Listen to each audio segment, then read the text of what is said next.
सर्व पिंजरवाडीतील ग्रामस्थ, उपस्थित मान्यवर, शेलारनगर येथील पालक आणि माझ्या विद्यार्थी मित्र हो,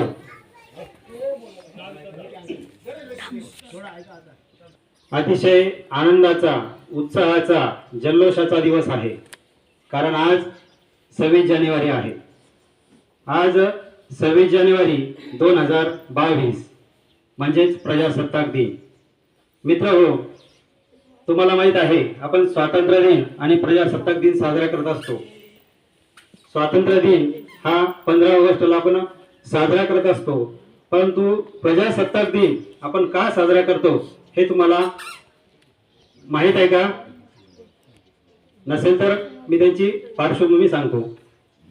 बघा, 7 समुद्रापलीकडून मुठभर इंग्रज आपल्या भारत देशामध्ये व्यापार करण्यासाठी आले होते आणि व्यापार करता करता त्यांनी आपल्या भारत देशामध्ये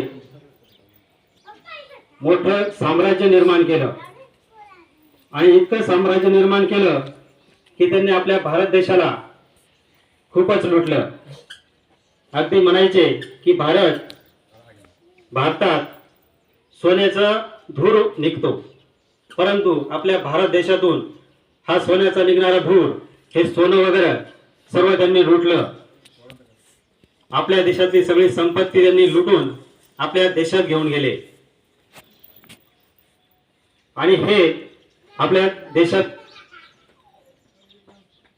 सर्व सहन करत होता.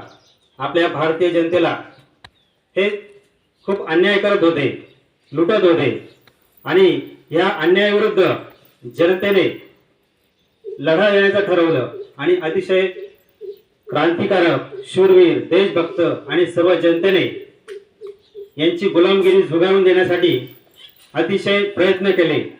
आणि हे प्रयत्न करत असताना अनेकांनी आपल्या प्राणांची आहुती दिली, बलिदान दिलं आणि 15 ऑगस्ट 1947